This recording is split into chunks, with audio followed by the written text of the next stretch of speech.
నమస్తే అండి. Once again welcome to Veera arts. నేను మీ భాస్కర్. గత ఎపిసోడ్‌లో మనం డిస్కస్ చేశాం గదా! ఇక నుంచి ప్రిడిక్షన్స్ కాదండి. ఖచ్చితంగా ఏం జరగబోతుందో ప్రతి ఒక్కరు చూడాల్సిందే. ఎందుకంటే ఏదైతే జరగాలో అది జరిగిపోయింది. ఇంకా ప్రపంచాల మధ్యల యుద్ధాన్ని ఎవడు ఆపలేడు. It was confirmed. So, next update ఏంటి? నెక్స్ట్ అప్డేట్ ఏంటి? అని మనం ఎదురు చూడాలి అనంటే ఏదో ఒక అప్డేట్ వస్తూనే ఉంటుంది. ప్రతి నిమిషానికి, ప్రతి గంటకు కూడా కాదు. ఫర్ ఎగ్జాంపుల్ చెప్పాలంటే ఇండియా చుట్టుపక్కల ఉన్న బార్డర్స్ మొత్తం హై అలర్ట్‌లో ఉన్నాయి. పాకిస్తాన్ ఏదో రకంగా గెలుకుతూనే ఉంది. అంతేకాకుండా బంగ్లాదేశ్ ఏదైతే ఉందో అక్కడ ఇండియన్ నేవీ అటాక్ చేయబోతుందని ఒక చిన్న ఇన్ఫర్మేషన్ లాంటివి వచ్చాయి. బట్ ఇవి రూమర్సా? నిజాలా? అని మనకి వచ్చేదాకా అర్థం కాదు. ఇంకొక విషయం చెప్పాలంటే వెనుజులాకి సంబంధించిన ఏదైతే షిప్స్ ఉన్నాయో ఇంచుమించు 5కు పైగా యుఎస్ గవర్నమెంట్ రాడార్‌లో పెట్టేసి అన్నిటిని పట్టేసుకుంది. వదలట్లేదు షిప్స్.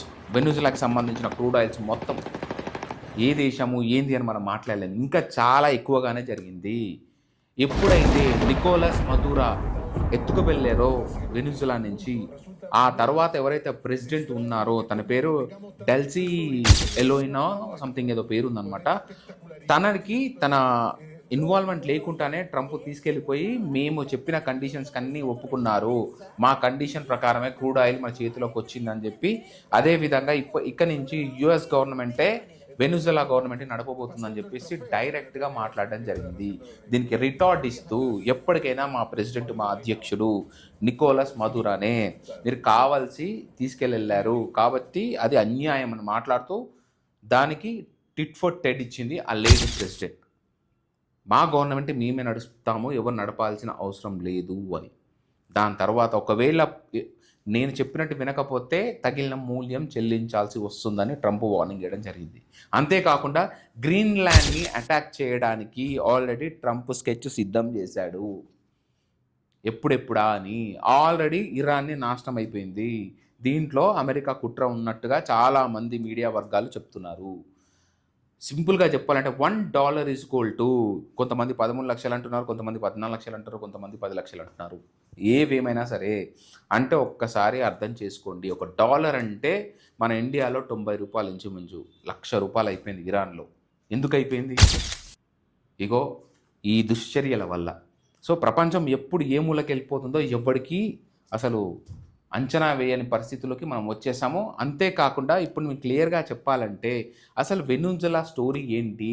అంత చమురు అక్కడ ఉన్నప్పుడు వాళ్ళు ఎందుకు తీసుకెళ్ళకపోతున్నారు అని చెప్పి చాలామంది అడగడం జరుగుతుంది. సో, దానికి గాను నేను చెప్పేదేంటంటే హుగో చావెజ్ అనే ఒక వ్యక్తి పరిపాలించాడు. అతను నరరూప రాక్షసుడు.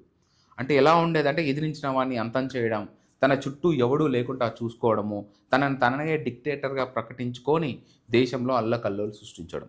ఇతను ఏం చేశాడు అంటే ఆ దేశంలో ఉన్న ఈ మొత్తం నేషనలైజ్ చేసేసాడనమాట. అంటే ఏంది? కంపెనీస్ మిగతావన్నీ. ఎలా అయితే మన ఇందిరాగాంధీ 1969 ఆ టైంలో ఇండియాలో ఉన్న బ్యాంక్స్‌నన్నిటిని ఎలాగైతే నేషనలైజ్ చేసేసిందో విత్ ఆంధ్ర బ్యాంక్ కావచ్చు, ఇంకా చాలా బ్యాంకులున్నాయి. అన్ని పేర్లు ఎందుకులే కానీ, అంతేకాకుండా ఎయిర్ ఇండియా లాంటి కొన్ని సంస్థల్ని కూడా నేషనలైజ్ చేసేసింది అప్పట్లో టాటా గారిది. అదొకటే కాదు, ఇంకా చాలా పెద్ద మిషనరీ సంస్థలు కావచ్చు, ఫ్యాక్టరీస్ కావచ్చు నేషనలైజ్ చేసింది ఇందిరాగాంధీ. అదేవిధంగా ఎవరైతే హ్యూగో చావెజ్ ఉన్నాడో తను కూడా అదే పని చేశాడు. దాని తర్వాత ఆ స్థానాలకి వచ్చిన వాడు ఎవరు? నికోలస్ మదురా. ఈ నికోలస్ మదురా ఎవరో కాదు, ఇతని శిష్యుడే. సో, అతనికంటే దారుణాలు ఇతను కూడా చేయడం జరిగింది. అధికారం కోసం ఎంతో మందిని హత్య చేయడం కావచ్చు, లేకపోతే ఎక్సాటిజం అంటారా, మీరు ఏమని అనుకోవచ్చు, అవన్నీ చేయడం జరిగింది. వాళ్ళకి భయపడి లక్షల్లో జనాలు అక్కడి నుంచి పారిపోవడం జరిగింది. మీరు చూడొచ్చు కొన్ని మీడియాలో కొంతమంది అమెరికన్ ఫ్లాగ్స్ పట్టుకొని, వెనిజులాకి సంబంధించిన వాళ్ళే ఫ్లాగ్స్ పట్టుకొని ఆపోజిట్ టు నికోలస్ మదురా చేయడం జరిగింది. దానికి కారణం ఏంటి అంటే అతని క్రూరత్వం. అంత మాత్రాన ఒక దేశ అధ్యక్షుడిని అవమానించి అంత దారుణంగా ఎవరో వరల్డ్ పోలీసుల్లాగా వాళ్ళని అరెస్ట్ చేయాల్సిన అవసరం వాళ్ళకి లేదు. అంతేకాకుండా వాళ్ళకి ఆ బాధ్యత లేదు. అంతేకాకుండా అది క్రూరత్వము, అది అన్యాయం. అదేవిధంగా ఆ ప్రజలు కూడా కొట్లాడుతున్నారు. సో, క్రూడ్ ఆయిల్ కూడా అంత ఈజీ కాదండి. ఎందుకంటే మనం అనుకున్నట్లు ఆ దేశంలో ప్రపంచంలోకెల్లి అతిపెద్ద క్రూడ్ ఆయిల్ నిల్వలు ఉన్నాయి కదా, హెవీ క్రూడ్ ఆయిల్, దాన్ని తీసుకోవచ్చు కదా అంటే సింపుల్‌గా చెప్పాలంటే ఒక ఇండియానే దాని మీద $1 బిలియన్ ఖర్చు పెట్టింది. మాకు కూడా అండమాన్ నికోబార్‌లో ఆయిల్ పడింది. సంతోషపడంగానే సరిపోదు, అది ఎంత పడ్డదో ఖర్చు కూడా అంతే ఉంటుంది. సో ఫస్ట్ దాన్ని వెలికి తీయాలంటే అంత ఈజీ కాదు. ఒక వెలికి తీసిన తర్వాత కూడా దానికి పెట్టిన ఖర్చు కొన్ని సంవత్సరాలు పడుతుంది రికవర్ చేయాలంటే, 5 years 10 years. ఎందుకంటే కొన్ని ఎంతో లోతులోకి వెళ్ళి మనం బోర్ వేసినట్టేనండి. సింపుల్గా చెప్పాలంటే ఆ బోర్లు వేసినప్పుడు వాటర్ పడపోతే ఆ అగ్రికల్చర్ ల్యాండ్ ఎలా అయితే వేస్ట్ అయిపోతుందో అదే విధంగా ఈ క్రూడ్ ఆయిల్కి సంబంధించి కూడా మళ్ళీ దీన్ని రీఫైన్ చేయాలంటే అంత ఈజీ కాదు. సింపుల్గా చెప్పాలంటే అక్కడి నుంచి వెలికి తీసిన క్రూడ్ ఆయిల్ని పైపుల ద్వారా అక్కడ చుట్టుపక్కల కంట్రీలో అమెరికన్ కంట్రీస్ కావచ్చు, ఏవైనా కావచ్చు, అక్కడికి వెళ్ళి రీఫైన్ చేస్తున్నారు ఇల్లీగల్గా. ఎందుకంటే వాళ్ళ దగ్గర చేసే సామర్థ్యం లేదు. అందుకే వెనిజులా వాళ్ళు ఎవరిని, చైనాని కావచ్చు, ఇండియాని కావచ్చు, రష్యాని కావచ్చు, ఇతర కంట్రీస్ కావచ్చు హెల్ప్ అడిగారు. దానికి గానే వీళ్ళు అగ్రిమెంట్లు అవన్నీ చేసుకున్నారు.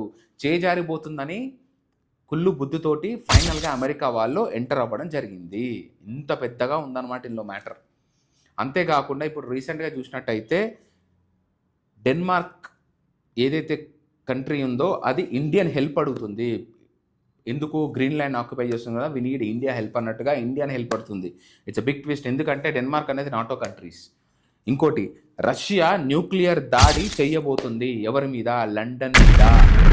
లండన్ మీద పిసాయిడియన్ అనే ఒక వెపన్ని గురిపెట్టబోతుంది. అది గనక ఆ అండర్ 1 kilometer లోపల నుంచి ట్రావెల్ అయ్యి ఆ లండన్ దగ్గర పేలింది అనుకో, ఇక్కడ సముద్రం దగ్గర 1 kilometer మేరగా సునామీ రాబోతుంది అన్నట్టుగా మీడియాలో ఊహాగానాలు వస్తున్నాయి. అంటే ఫైనల్గా దాడికి సిద్ధం కాబోతున్నారు. ఎందుకు అమెరికా మీద రష్యా యుద్ధం చేస్తుంది అనుకుంటే లండన్ మీద ఎందుకు చేస్తుందనంటే సింపుల్గా మీరు ఒక చూసినట్టయితే ఈ యూరోపియన్ కంట్రీ కావచ్చు, యుఎస్ కంట్రీ కావచ్చు, ఫాక్స్ హంటింగ్ అంటారు దీన్ని. ఎట్లా ఫాక్స్ హంటింగ్ అంటే ఫాక్స్లన్నీ ఏం చేస్తాయి అంటే డైరెక్ట్గా అటాక్ చేయవు, ఫస్ట్ సరౌండ్ చేస్తాయి. ఎలా సరౌండ్ చేస్తాయి? విడిపోతాయి. రెండు మూడు కంట్రీలుగా విడిపోయి సరౌండ్ చేస్తాయి. అమెరికా ఒక సైడ్, యూరోపియన్ కంట్రీలు ఒక సైడ్, యుక్రెయిన్ అండ్ బ్రిటన్ ఒక సైడ్, అట్లా విడిపోయి ఎవరికి లేక సంబంధం లేనట్టుగా ఒక్కొక్కసారి మాట్లాడుతూ సరెండర్ చేసి ఎవరికి వాళ్ళే అటాక్ చేయడం జరుగుతుంది. సింపుల్గా అలా అటాక్ చేస్తే సింహం అయినా సరే ఓడిపోవాల్సిందే. ఎట్లా అంటే ఒక ఒక ఫాక్స్ వచ్చి కాలు పట్టుకుంటుంది, ఇంకో ఫాక్స్ వచ్చి లెఫ్ట్ కాలు, ఇంకో ఫాక్స్ వచ్చి మెడపైన దాడి చేసి, అంటే సరౌండింగ్గా దాడి చేస్తున్నప్పుడు ఆ కన్ఫ్యూజన్లో ఎక్కడ కొట్టాలో ఎక్కడ చేయాలో ఏం తెలియదు. సో ఈ క్రమంగా రష్యా మీద దాడి చేస్తున్నారు. రష్యాకి పర్ఫెక్ట్గా అర్థమైపోయింది, ఖచ్చితంగా లండన్ని కొట్టాలి, లేకపోతే ఇబ్బందులు పడతామని. కాబట్టి ఖచ్చితంగా లండన్ని టార్గెట్ చేసి, ఎందుకంటే అన్ని దారుణాలకి వెనకాల స్కెచ్ చేసేది లండన్ కాబట్టి. సో ఫస్ట్ యూరోపియన్ కంట్రీని టార్గెట్ చేసిన తర్వాతనే రష్యా అమెరికాకి వైపు వెళ్తుంది. అమెరికాకి ఆ విషయం తెలుసు. అందుకే ఏం చేస్తుంది అమెరికా, ఖచ్చితంగా డెన్మార్క్ కావచ్చు, ఇప్పుడు మీరు క్యూబా కావచ్చు, లేకపోతే ఇంకా మెక్సికోస్ అంటారా, లేకపోతే వెనిజులా తర్వాత కొన్ని కంట్రీస్ వాళ్ళ హిట్ లిస్ట్లో ఏవైతే ఉన్నాయో ఫస్ట్ వాటిని కబ్జా చేయబోతుందా, లేకపోతే వాటిని తీసుకోబోతుందా? ఒకప్పుడు బ్రిటిష్ వాడు ఏదైతే పనిచేసాడో ఇప్పుడు అమెరికా అదే చేయబోతుంది, ఆధిపత్యం. అదేవిధంగా చైనా వాడు ఇదే అదునుగా తీసుకొని తాయివాన్ని అటాక్ చేయబోతున్నాడా? ఎందుకంటే అమెరికా వీటిని తీసుకునే ఆతృతతోటి ఆగంలో ఉంటే ఆ టైంని పట్టుకొని చైనా ఖచ్చితంగా తాయివాన్ని అటాక్ చేయబోతుంది. కాబట్టి రష్యా ఏమన్నా ఊరుకుంటుందా? ఆల్రెడీ యుక్రెయిన్ మీద వార్ ఉంది కాబట్టి యుక్రెయిన్ మొత్తం ఓవరాల్గా ఆల్రెడీ మిసైల్స్తో ధ్వంసం చేయడం జరుగుతుంది. ఇదే టైంగా అదును చూసుకొని పాకిస్తాన్ కావచ్చు, బంగ్లాదేశ్ కావచ్చు రెచ్చగొడుతున్నట్టయితే ఇండియా కూడా మనకి ఏవైతే డిబేట్స్ ఉన్నాయో అవి సెటిల్ చేయడానికి ట్రై చేస్తుంది. సో మీరు ఓవరాల్గా చూసుకున్నట్టయితే ఏవైతే పెద్ద పెద్ద దేశాలు ఉన్నాయో అవన్నీ ఖచ్చితంగా వాటి చుట్టుపక్కల వాటిని కబలించడానికి కావచ్చు, మింగడానికి కావచ్చు, లేకపోతే వాటికి ఏవైతే ప్రాబ్లమ్స్ ఉన్నాయో అవి సాల్వ్ చేసుకోవడం కావచ్చు, వాటికి ఎక్స్ప్లెనేషన్ కావచ్చు, వాటి డెఫినేషన్ కావచ్చు, మీరు ఆ డాష్లో ఏం ఫిల్ చేసుకుంటారో చేసుకోండి, అది జరగబోతుంది. సో ఇలా జరిగితే ఏమవుతుందో మీ అందరికీ తెలుసు. ఒక్క దగ్గర నియంత్రణ లేకుండా ఫైనల్గా మొత్తం డిస్టర్బెన్సెస్గా ఇలాంటి ఆక్యుపేషన్ సిరీస్ జరుగుతున్నప్పుడు ఆర్థిక మాన్యం కావచ్చు, లేకపోతే this is the sign of third world war అని మళ్ళీ ప్రత్యేకంగా చెప్పనవసరం లేదు. సో ఎటు నుంచి ఎటు పోయేది తెలియదు.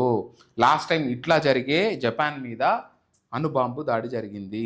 ఒక చిన్న బాంబు, ఆటం బాంబు వేస్తేనే ఆ రకంగా ఉంటాయి. ఇప్పుడు న్యూక్లియర్ అటాక్స్ జరిగితే ఎలా ఉండబోతున్నాయి? So this is the thing. So అప్పుడంటే నార్మల్ ఆటం బాంబ్స్తో సరిపోయింది, కానీ ఇప్పుడు ఏకంగా న్యూక్లియర్ బాంబ్స్ ఉన్నాయి, న్యూక్లియర్ వెపన్స్ ఉన్నాయి. సో ఇది ఫ్రెండ్స్, అమెరికా ఒక క్రూడ్ ఆయిల్ కోసం యుద్ధం చేస్తుంది అని మనం అనుకుంటున్నాం, కానీ లాట్ ఆఫ్ క్యాపిటలిస్టులు ఎవరైతే ఉన్నారో వాళ్ళందరూ వాళ్ళ ఉనికి చాటుకోవడం కోసం, వాళ్ళ ఆధిపత్యాన్ని నిలుపుకోవడం కోసం ఎవరైతే one of the billion richest guys ఉన్నారో వాళ్ళ స్థితిని వాళ్ళు కాపాడుకోవడం కోసం జరుగుతున్న యుద్ధమే ఇది. క్రూడ్ ఆయిల్ కోసం జరుగుతుంది అనుకుంటాం కదా! యెస్, క్రూడ్ ఆయిల్ కోసం జరుగుతుంది. అదే ప్రకారంగా వాళ్ళ పవర్ నిలుపుకోవడం కోసం జరుగుతుంది.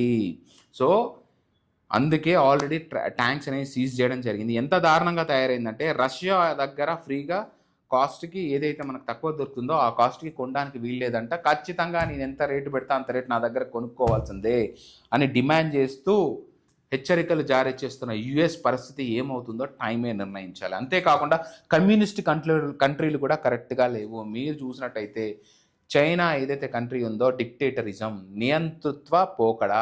నార్త్ కొరియా గురించి సెపరేట్‌గా చెప్పనవసరం లేదు. ఈ కమ్యూనిస్టులు వాదాలు కూడా కరెక్ట్‌గా లేవు. సో, కమ్యూనిస్ట్ అండ్ ఫైనల్‌గా క్యాపిటలిస్టులు చేసే యుద్ధమే ఈ మూడో ప్రపంచ యుద్ధం. సో, ఇది ఫ్రెండ్స్ ఫైనల్‌గా మీకు నచ్చింది అని కోరుకుంటూ, దీనిలో డిఫైన్ చేయడానికి ఏమీ లేదు, డిక్లేర్ చేయడానికి ఏమి లేదు. ఫైనల్‌గా హెన్స్ ప్రూవ్డ్ అని చెప్పడానికి కూడా ఏమీ లేదు. కాలమే నిర్ణయించాలి. నేను చెప్పాను కదా, చూస్తూ ఉండడం తప్ప వాట్ నెక్స్ట్ అని. ఇది జరగబోతుంది, ఇది జరగబోతుందని ప్రిడిక్ట్ చేసే మొగాడు ఎవడు లేడు ఈ ప్రపంచంలో. So, thank you so much friends. ఎప్పటికప్పుడు 1 అవర్ అంటారా, 1 మినిట్ అంటారా, ఏదైనా ప్రపంచంలో ఎక్కడైనా ఏమైనా జరగవచ్చు. ఏదైనా ఒక అప్డేట్ వస్తూనే ఉండొచ్చు. మీరు నాకు అప్డేట్ కావాలి అని అంటే మాత్రం ఖచ్చితంగా మీరు ఆన్లైన్‌లోకి వెళ్ళి ఎప్పటికప్పుడు చెక్ చేసుకోవడం తప్పదు. Thank you so much friends. మళ్ళీ ఎపిసోడ్‌లో మళ్ళీ కలుద్దాం. Until then bye bye. See you. ఉంటాను.